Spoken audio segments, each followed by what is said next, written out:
Dulu sebelum pakai masker aja jawabnya pelan. Apalagi sekarang pakai masker, cuma melirik doang. Tuhan bersama. Hai sobat semua, selamat datang kembali di channel YouTube Antoni. Di video kali ini kita akan mendengarkan renungan bersama dengan Romo Eko Wahyu.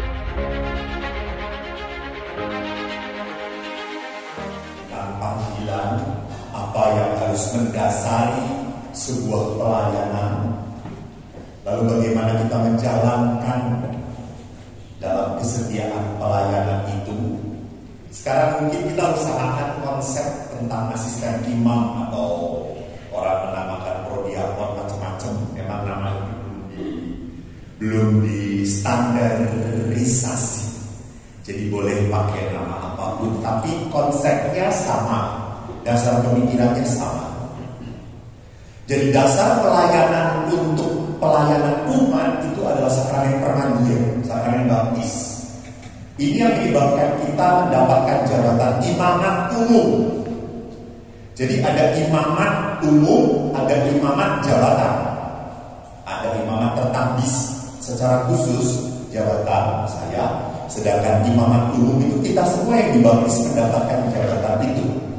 Maka karena imamat umum, kaum awam dipanggil untuk ikut serta dalam tugas gereja, baik dalam penggembalaan, pengudusan maupun pewartaan. Ini ada di dalam artikel Ensiklik Lumen Gentium artikel 10. Jadi ini yang mendasari kenapa kok awam dilibatkan di dalam pelayanan gereja.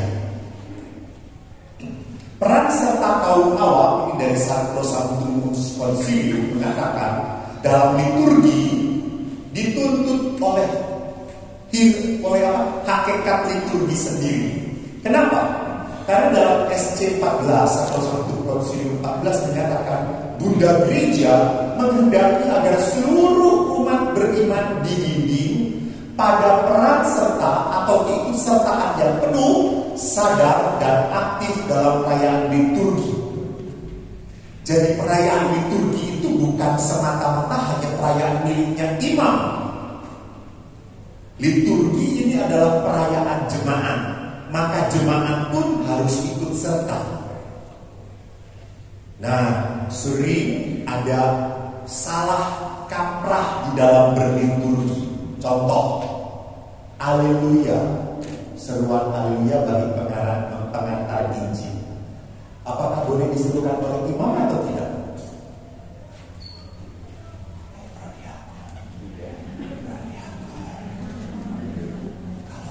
Kalau dia pintar, ini benar-benar benar.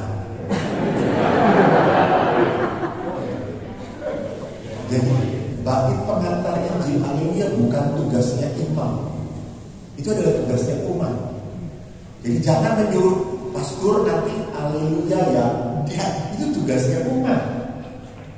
Sama dengan seruan anak domba Allah, itu bukan imam yang mengucapkan anak domba Allah, umat. Karena anak domba Allah itu mengiringi pemecahan roti, dan pada saat pemecahan roti imam mengucapkan doa sekreta. Nah, diiringi oleh umat yang berkata anak domba Allah yang menghapus dosa dunia. Jadi peran serta umat sungguh dimunculkan, dihadirkan. Saya paling sedih kalau udah misa, lalu sekarang dulu sebelum pakai masker aja jawabnya pelan. Apalagi sekarang pakai masker, cuma melirik doang. Tuhan bersama. Cara real umat Katolik akhirnya. Jadi memang umat pun harus berpartisipasi dengan mengucapkan. Ada beberapa prodiakon yang mau mendidik, ya boleh-boleh aja, tapi ya jangan sampai terlalu kaku juga. Ada yang sebelum mengatakan amin gak akan gua kasihin deh. Itu Yesus. Lalu si Mayu apa?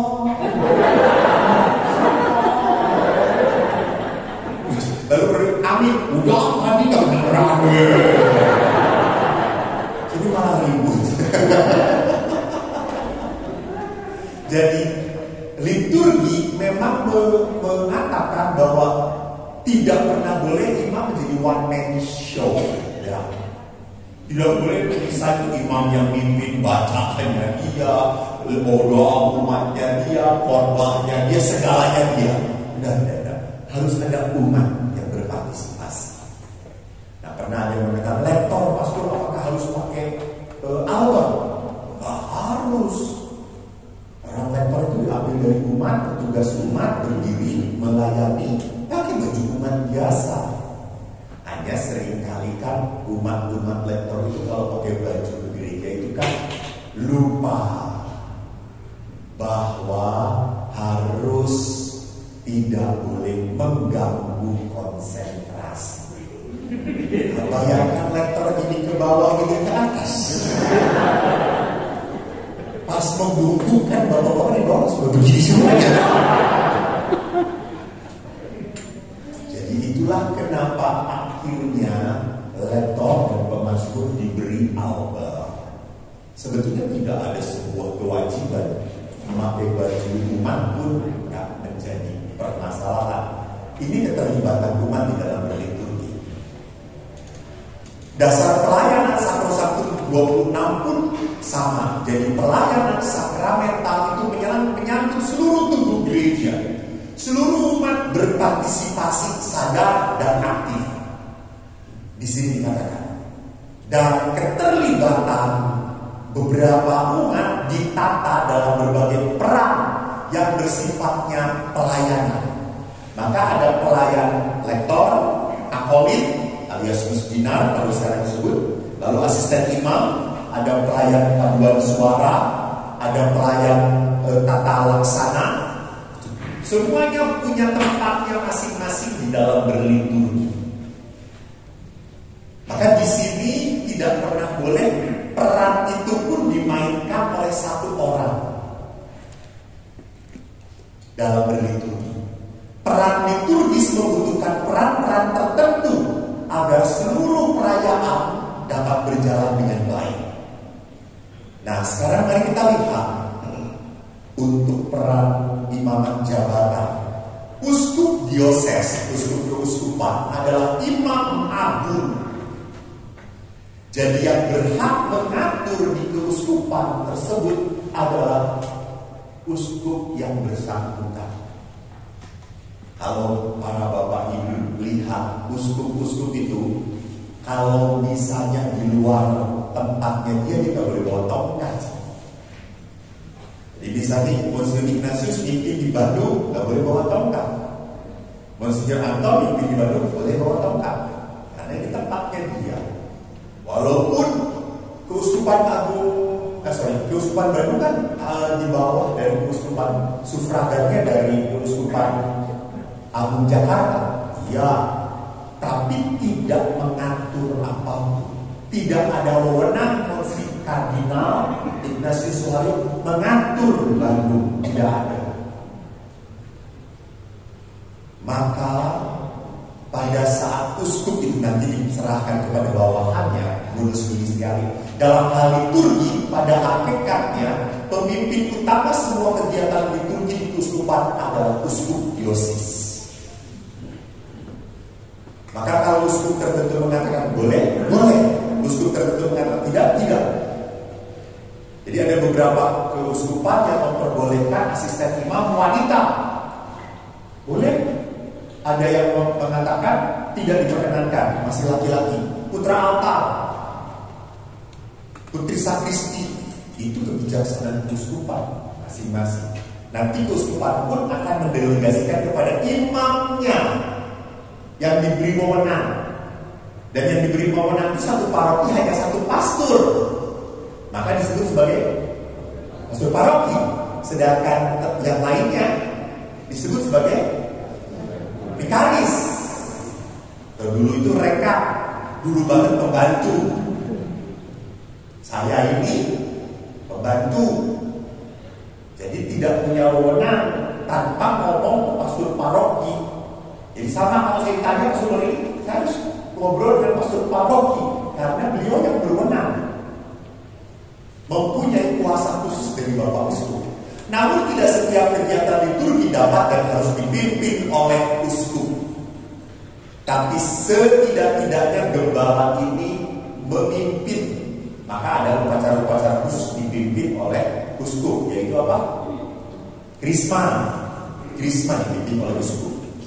Kecuali Uskupan Agung Jakarta itu banyak banget parokinya, maka seringkali didelegasikan kepada Vikjen atau Vikan. Beberapa tugas uskup dalam bidang pengudusan dapat dilimpahkan kepada pihak lain yang sudah ditentukan dalam berbagai aturan formal gereja. Ini pihak-pihak yang kita lihat yang mendapatkan delegasi dari Bapak Uskup Penugasan, yaitu pelayan tertahbis dan pelayan tak tertahbis. Jadi pelayan tertahbis itu jelas, yaitu klerus. Klerus itu terdiri dari uskup, imam, dan diakon. Diakon itu adalah tahbisan kecil, di mana tahbisan sebelum imam adalah diakon. Jadi kalau kita mau jadi imam itu kurang lebih kita dididik 10 tahun. Setelah tahun akhir kita masuk pelantikan lektor akolit. Lalu setelah pelantikan lektor akolit setengah tahun atau 1 tahun berikutnya kita akan tahbisan diakon minor sebutnya. Lalu setelah tahbisan diakon minimal 1 tahun ia diperbolehkan masuk ke tahbisan imam. Jadi ini perjalanan dari pelayan tertahbis. Sedangkan pelayan tak tertahbis adalah asisten imam ini. Para mesdina, para lektor, para awam non-klerus. Dalam pedoman umum Misale Romanum disebut sebagai pelayan atau tugas khusus. Nah, para pelayan awam yang tak tertahbis ini dibagi 2. Ada yang dilantik secara liturgis, ada yang diangkat ditunjuk begitu saja. Asisten imam masuk ke mana?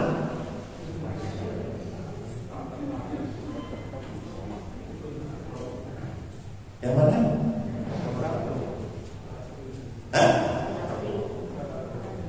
Anda nomor 1 toh. Dilantik secara kenapa bulan usia Anda masuk di sini. Biasanya akolit lektor pun dilantik secara liturgis. Jadi kami seperti di Jakarta, para mesdina pun harus mengucapkan janji sumpahnya di depan umat. Saya 2 minggu lagi melantik para akolit mesdina putra altar dan putri sakristi di paroki 100 anak. Itu mereka janji dalam liturgi didoakan. Atau ada juga yang diangkat dan ditunjuk entah untuk jangka waktu tertentu untuk pelayan-pelayan liturgi berdasarkan kebijaksanaan uskup. Ini Anda pun mendapatkan nomor 2 karena ingat Anda pun pengangkatan Anda disetujui oleh siapa? Uskup, oleh Bapak Uskup. Kalau lektor dan mesdina tidak perlu, sedangkan prodiakon atau asisten imam itu harus sepengetahuan Bapak Uskup menerima. Maka Bapak Uskup pun berhak menolak.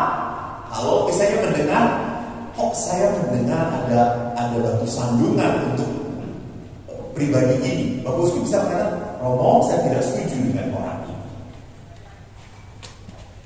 Itu dimungkinkan saja karena beliau yang memberikan SK-nya, penugasannya atas permohonan Anda dan Pastor Paroki. Mengapa perlu pelayan umat kaum awam? Sambil mengutip pedoman umum Misale Romanum 109 dan Redemptoris Sacrament artikel 43 mengatakan, demi manfaat bagi umat setempat maupun seluruh gereja, maka dalam rangka perayaan liturgi suci ada di antara kaum awam yang sesuai dengan tradisi dipercayai pelayanan-pelayanan yang dilaksanakan dengan tepat dan dengan cara yang patut dipuji. Sangat tepatlah jika ada lebih banyak orang yang membagi di antara mereka serta melaksanakan berbagai tugas atau bagian-bagian pelayanan. Jadi memang di dalam dekrit dan aturannya pun tugas pelayanan ini dimungkinkan sebanyak-banyaknya. Kenapa sampai demikian ya? Yuk kita lihat. Pendidikan imam ini mahal. Kemarin pastor kami provinsial menghitung satu imam itu dari frater jadi imam kurang lebih 5 M. Syukur kalau jadi dan bertahap. Jadi pendidikan mahal sekali sekarang karena harus sampai S2 sekarang. Zaman saya S1 lalu pastoralnya sekarang harus dijadikan S2. Jadi memang resmi, itu yang membuat jadi mahal sekali. Lalu juga tidak hanya itu, kami pun bekerja dengan psikolog untuk membereskan.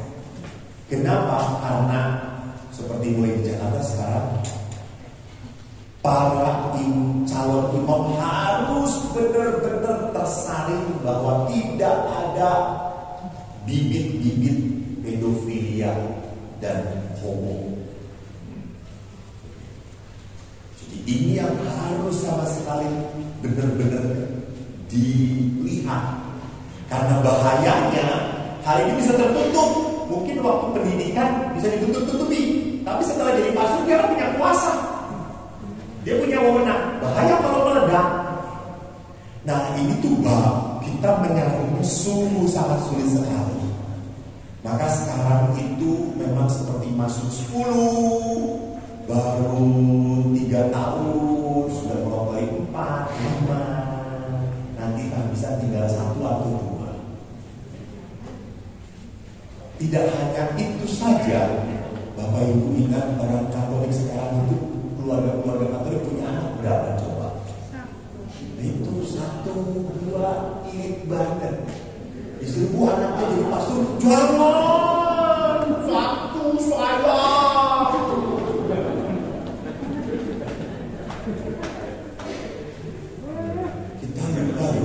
Kita lupa loh. Kalau kita tidak hati-hati, saudara-saudari kita ini anaknya banyak-banyak. Benar. Sumbernya juga banyak masuk. Terus maksud Bapak, maksudnya apa? Ini gara-gara tidak dengan pasangan ini kayak gini.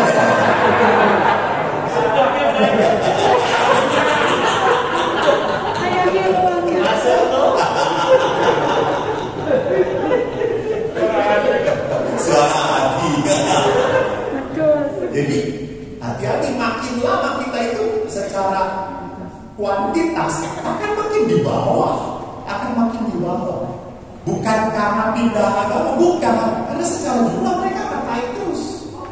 Lalu sudah makin sedikit, calon-calon juga tidak ada. Maka disitulah mengapa gereja sekarang menekankan umat yang aktif. Karena nanti kalau umat aktif itu akhirnya ada apa? Kesadaran. Umat itu akhirnya ada kesadaran, kecintaan untuk apa? Mendukung anaknya menjadi imam. Saya di Helena banyak menemukan anak yang mau jadi pastor tapi dilarang sama mamanya. Sampai saya datangi mamanya, Bu, mari kita berdoa. Di mana pastor? Di kuburan. Supaya ibu bertobat. Ya nanti saya nggak ada yang ngurus. Salah. Justru kalau anaknya jadi imam, orang tuanya banyak yang ngurus, banyak yang memperhatikan. Jangan takut. Dari sekian banyak macam pelayanan awam, yang paling sering menjadi bahan pembicaraan adalah peran pembantu imam, atau bahkan sering dimengerti sebagai pengganti imam. Di beberapa istilah muncul di gereja Indonesia prodiakon, untuk Semarang, asisten imam itu sudah di Surabaya, di Laurentius, pemimpin umat. Kalau di Batak itu Medan itu Forhanger disebutnya, Forhanger mereka. Jadi itu orang-orang yang pentolan gerejanya. Nah ini nama istilah ini pun seperti yang tadi saya katakan tidak ada penyeragaman. Orang harus masing-masing. Peran para pelayan awal semacam ini sebenarnya bukan keharusan, namun bila sungguh dibutuhkan mengingat berbagai alasan kontekstual lokal, supaya semakin banyak umat terlayani. Sekarang bayangkan saja, misalnya kalau Anda tahu Pastor Hendra, Pastor Paroki Laurentius, betul? Pastor pembina di Yayasan Tumpah, ya, Pastor pembina di Yayasan Alisius, Dewan Provinsi di Ordo Salib Suci, terus masih pegang lagi wakil provinsial. Lihat begitu banyak jabatannya. Jadi begitu orang itu di atas akan banyak kita bertanggung jawab, maka seringkali pelayanan umatnya akhirnya kalau tidak ditolong terbengkalai. Nah, supaya tidak terbengkalai, pelayan-pelayan awam ini dibutuhkan. Tapi sekali lagi tidak menggantikan, tidak. Pemain utamanya tetap siapa? Pastor Maman. Dulu aku Pastor Maman, Pastor Bogas, Pastor Awo, Pastor Hendra. Itu pemain utamanya. Peran pelayan sudah. Apa arti membantu imam? Kata imam mengertikan dalam arti luas yaitu sebagai pemimpin perayaan liturgi khususnya. Dalam misalnya Romanum dikatakan sacerdos, imam, presiden atau presiden, celebran itu pemimpin. Bukan presbiter saja seperti dalam pengertian salah satu unsur pada jenjang hierarki. Jadi kalau presbiter itu imam, sedangkan imam dalam pengertian hierarkial presbiter imam. Sedangkan kalau sacerdos itu imam dan itu dalam artian pemimpin dalam liturgi. Celebran pun sama. Jadi peran mereka secara khusus hanya dalam wilayah liturgi peribadatan imam, sacerdos ini untuk membedakan istilah pelayanan pastoral. Jadi ada imam sebagai pelayan liturgi, ada imam secara pastoral, dia melayani umat. Kan pastoral itu bisa kunjungan, bisa sakramentali, bisa sakramen-sakramen. Itu yang dia lakukan atau mengajar.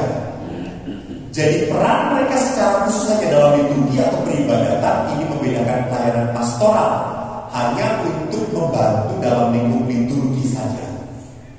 Nah sekarang mari kita lihat peran asisten imam.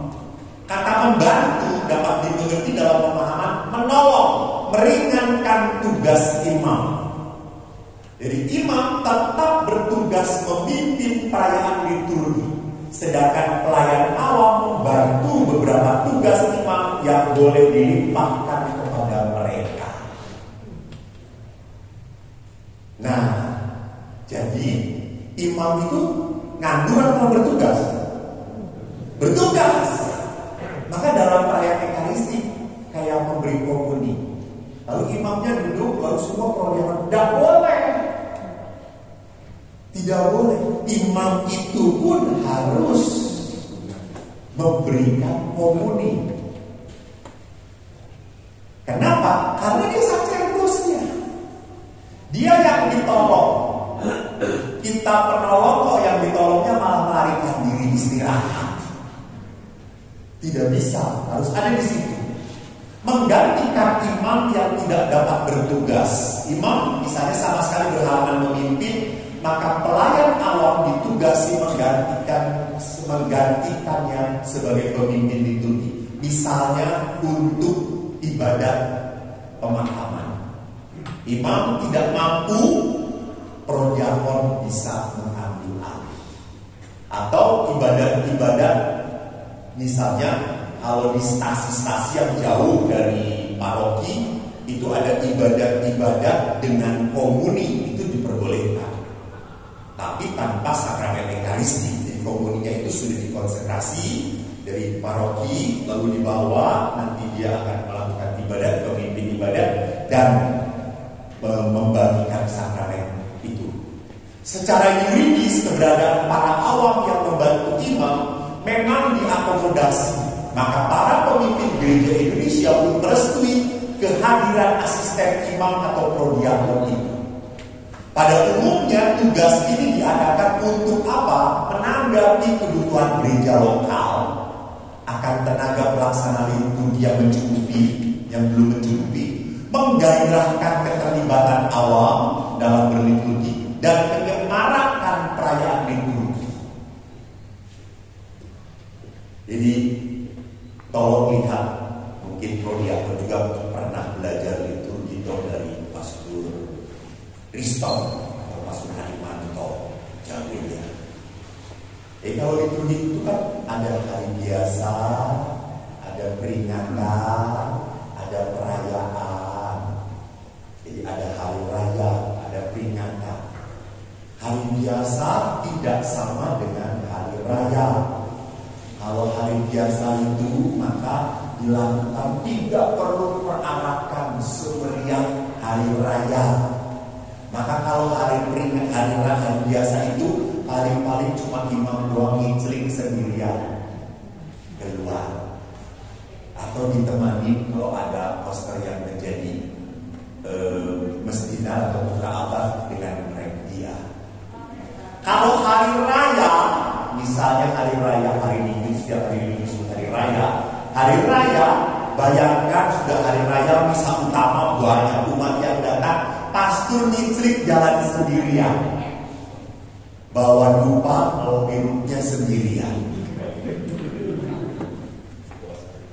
Betapa menyedihkan.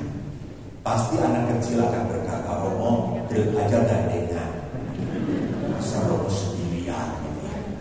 Jadi lihat, kalau perayaan itu diberiakan oleh para lektor dan apolit, prodiakon, lalu imam atau asisten imam di depannya, maka perayaan itu akan lebih kelihatan meriah sekali, berwarna, tingkatannya berbeda.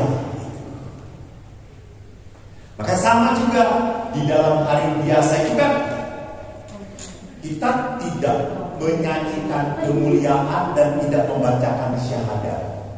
Hari raya kita diperkenankan menyanyikan, memandangkan kemuliaan dan mengucapkan syahadat. Hari raya, saya juga kadang-kadang ada misa lingkungan, ada syahadat di sana, pasti nyanyiin kemuliaan dibaca. Kenapa? Kan ini misa lingkungan. Enggak, ini hari biasa.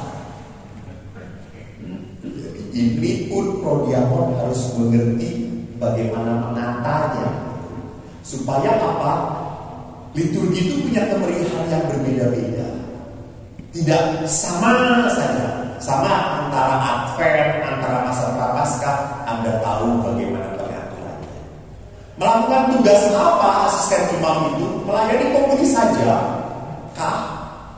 Salah satunya rupanya melayani komuni selalu berkaitan dengan sakramen ekaristi. Jadi pelayan khusus ini, terutama untuk membantu imam membagikan komuni. Maka dalam PUMR artikel 98, tugas ini diberikan kepada apolit sebagai pelayan tak lazim, demikian juga kepada lektor. Jadi ini lektor apolit itu yang dilantik, yang pelan akan jadi diakon dan akan menjadi imam. Dan ini diserahkan kepada pelayan yang tak lazim. Apolit dan lektor dalam pengertian ini adalah mereka yang dilatih secara liturgis untuk pemeriksaan di dalam bangsa. Tadi saya katakan, pelayan lazim untuk membagi komuni adalah para klerus. Ya, pelayan lazim. Jadi pelayan yang lazim itu biasa. Yang biasa itu adalah klerus, imam. yang tertandis. Para pelayan tak lazim luar biasa baru boleh bertugas jika memang para pelayan lazim tidak ada atau tidak dapat melaksanakan sendirian, maka dibutuhkan bantuan pelayan tak lazim. Jadi istilah pelayanan komuni terasa lebih sempit daripada pelayanan sakramen Ekaristi atau Magus. Jadi asisten imam itu tidak hanya bertindak untuk membantu di pelayanan komuni saja, tidak hanya itu. Jangan dipersempit hanya di situ saja. Pelayan komuni khususnya pelayan pembagian komuni, ingat di mana misa, komuni orang sakit, dan viatikum. Apa viatikum? Pernah mendengar kata viatikum?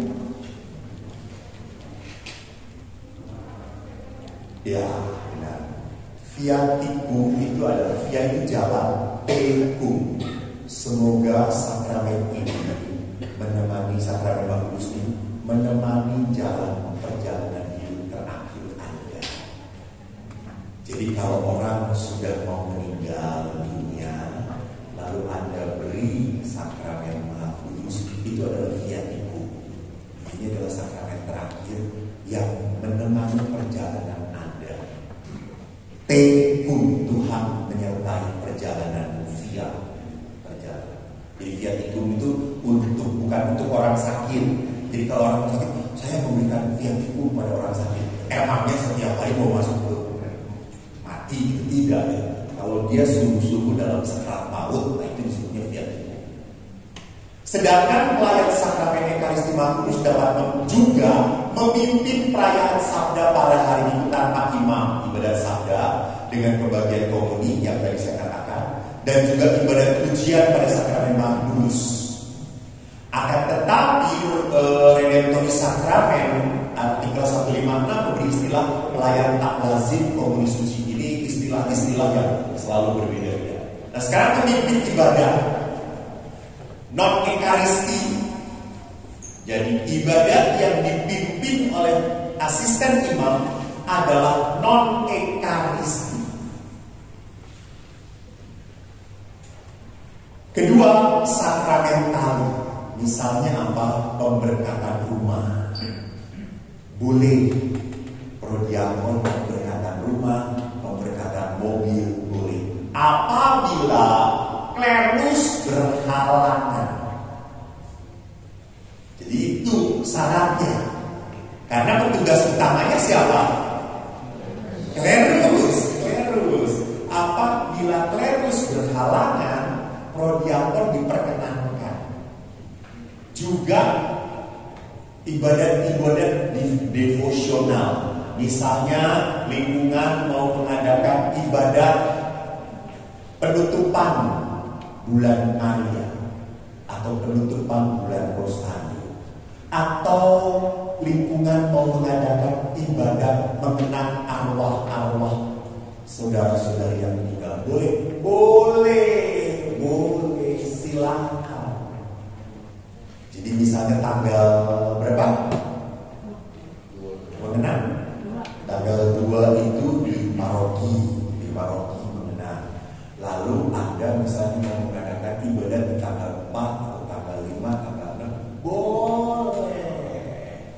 Perlindungan, mendoakan. Kalau ibadat itu kan menarik dong. Lu bisa tulis nama-namanya, kita doakan, kita persembahkan kepada Tuhan, lalu kita bakar. Hanya prodiakon tidak pernah boleh memberkati. Ada pelayan awam yang secara khusus diangkat sesuai dengan ketentuan hukum oleh uskup. Sebentar, saya ngomong itu tuh atas dasar hukum aturan gereja Keuskupan Agung Jakarta loh. Uskupan Bandung itu enggak. SK-nya gimana? SK-nya gimana ada? SK ada dong. Di dalam SK ada tertulis ibadat dan seterusnya.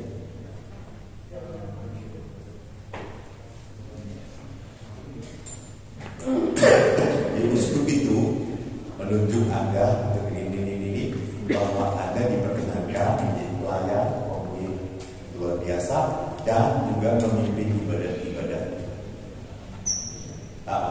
Ada. Oh, karena sekali lagi kadang-kadang uskup-uskup tertentu tidak memberi wewenang. Itu boleh. Jadi ada uskup tertentu yang wewenangnya kamu hanya komunis saja, boleh. Tapi uskup harus mempunyai jaminan bahwa imam-imamnya bisa melayani sebuah ibadat umat-umatnya.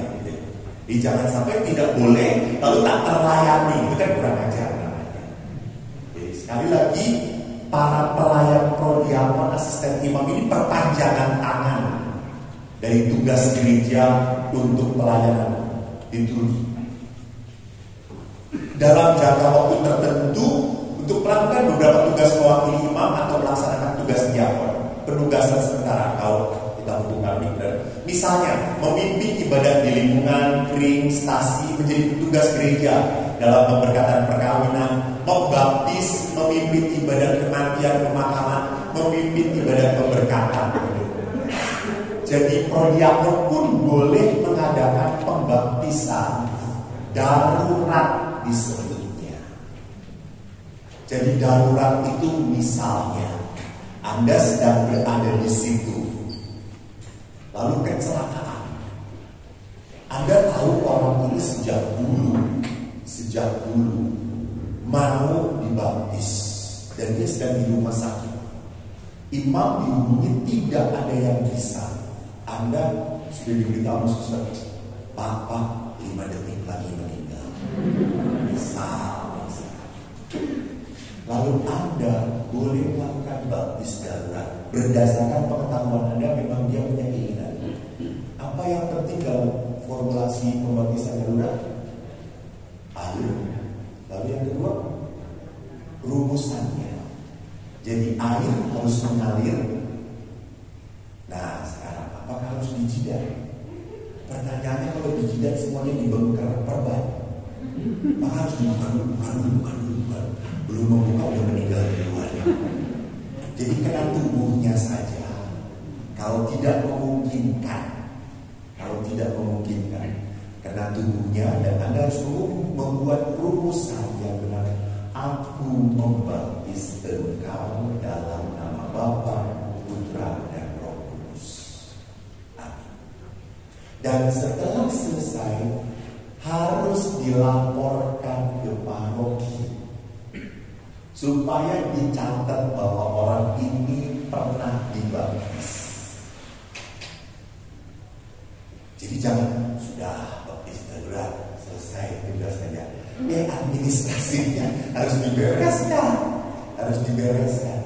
Seandainya setelah Anda baptis sudah hidup,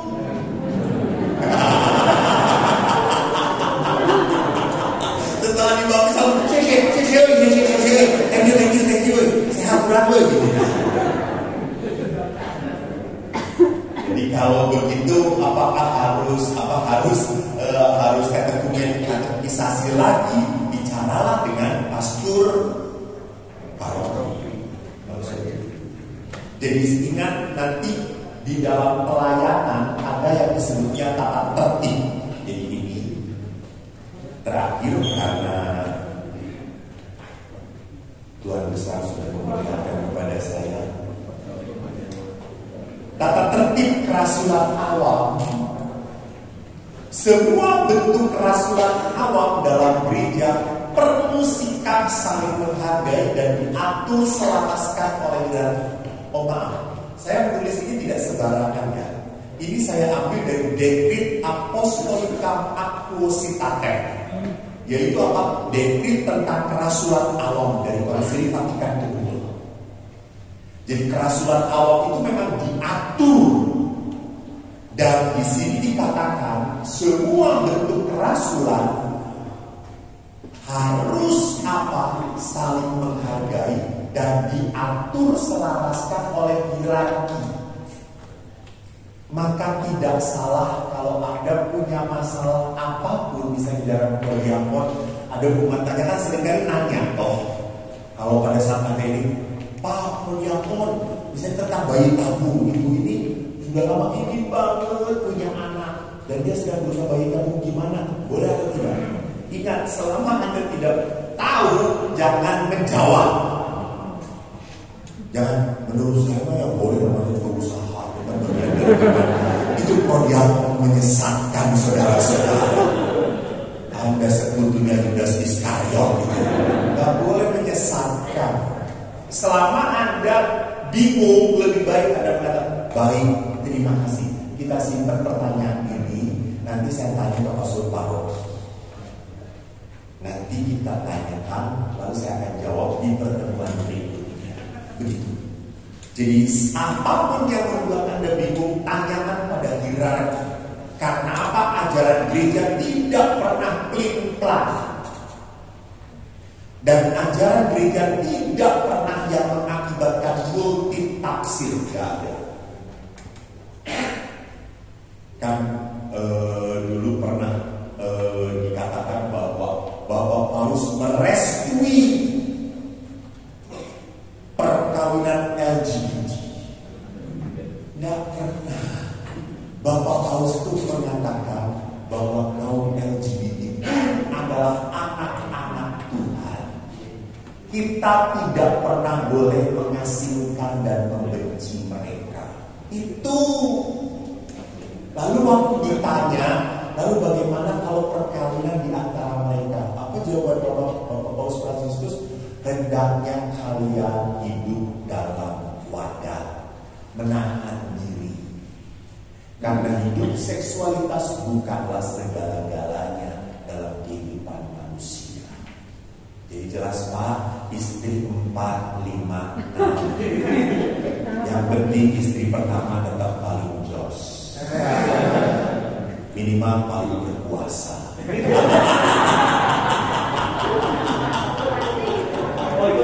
Saya itu dalam seminar saya selalu mengatakan, Bapak Ibu jangan lupa para bapak, istri Anda tidak pernah salah.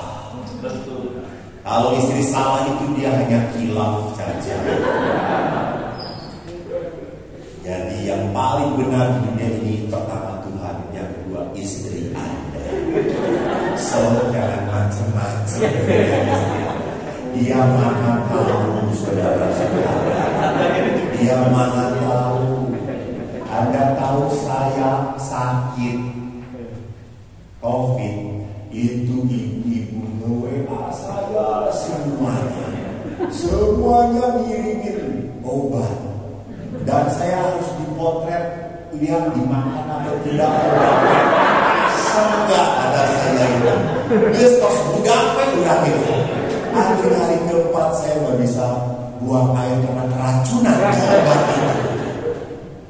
Jadi lihat saudara-saudariku bahwa di dalam gereja pun ada hierarki yang harus tetap kita hargai. Bahkan hierarki wajib mendukung kerasulan awam. Maka dari itu hierarki harus memelihara kekayaan nilai-nilai moral, spiritual gereja Katolik. Maka sama prodiakon, terima kasih kalau hari ini kita sudah boleh bertemu.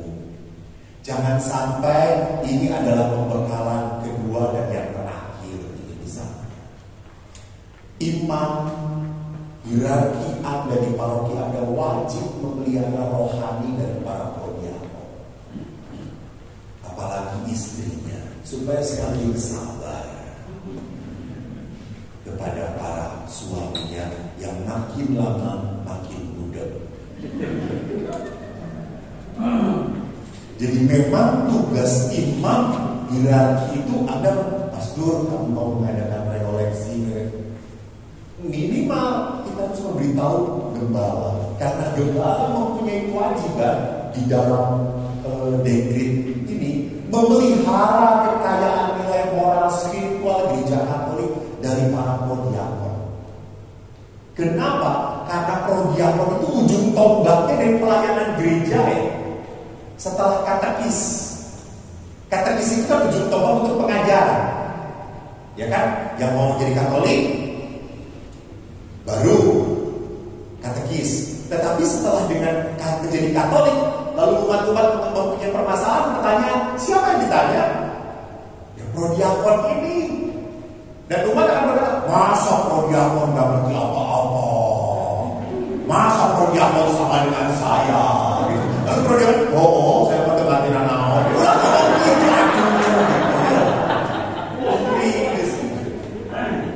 Maka penting sekali 2 bulan sekali prodiakon itu dapat upgrading tentang liturgi, tentang memimpin memimpin ibadah, cara membuat renungan yang menarik, bagaimana membangun maaf kadang-kadang prodiakon itu ada yang menuntut doa dengan rumusan Kristen, orang Kristen. Sedih saya pernah rekoleksi prodiakon, lalu dia berdoa begitu, Tuhan dalam nama dia berdoa selesainya dalam nama Tuhan, anak Tuhan kami Yesus, kami sudah berdoa dan mengucap syukur, haleluya, amin. Sini kata saya, pendeta pisah. Lain gitu Katolik mah, kelihatan berhanger. Itu orang kita punya orang ngomongin gitu. Kalau kita kan punya urusan dengan pengantaran Kristus Tuhan kami. Nah itu penutupan rumusan Katolik. Doa Katolik pun punya rumusannya. Nah kalau prodiakon nggak tahu rumusan, ayo rumusan gereja doa umat Katolik Tuhan. Roh Kudus kan jalan sorangan. Roh Kudus itu kudu disiapin jalan itu bener. Jangan ngejeplak doang. Doa itu bukan masalah ngejeplak doang. Doa itu ada rumusannya. Nah kalau prodiakon nggak pernah diajar, gimana bisa tahu? Jadi sekali lagi terima kasih. Haruslah sebagai prodiakon untuk selalu bertemu, mengupgrade supaya iman gereja Katolik ini semakin ada. Ketahui dan hidup Anda semakin penuh sebagai seorang beriman. Terima kasih Tuhan.